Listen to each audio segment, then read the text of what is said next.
For the first time in 45 years, the distinctive figure of Laura Davies is not in the field for the Women's Open. But no matter, on the evidence of an opening day dominated by the weather and rounds that took more than 6 hours. To complete, the present and future of English women's golf is in good hands. Leading the way is Charley Hull. On an ultimately crowded leaderboard containing the defending champion, Lelia Vu 69, and the world number 1, Nelly Korda 68. No one could match the 5-under par 67 shot by the 28-year-old. She has compatriots for company in the shape of her close friend and the former champion Georgia Hull and the world's number 1 amateur, Lottie Woad.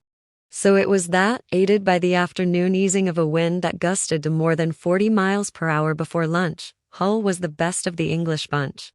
5 birdies easily outnumbered the lone bogey on the 6-time Solheim Cup Players card as she toured the historic premises. Little wonder then, that her final putt for one last birdie on the 18th was closely followed by a broad smile. "It was loads of fun out there," Hull said. "Watching television this morning, I would have taken 4 under par. So 5 is great." Yes, the last 3 holes the conditions eased and it was a bit easier. It all took ages though. After a 71 that concluded spectacularly with an eagle 2 on the par for 9, Hull's cheery demeanor replicated that of Hull. It contrasted starkly with the downbeat countenance of Gemma Drybera. After her round of 79, the Scot claimed her ball moved twice on the 11th green. "Don't know how it was playable, to be honest," was her damning verdict.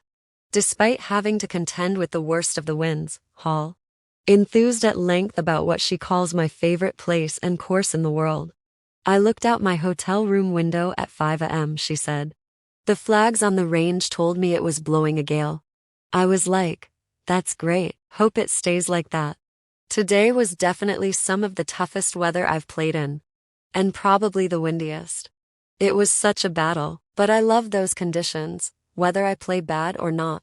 This is a true women's open. I believe this is how it should be every day.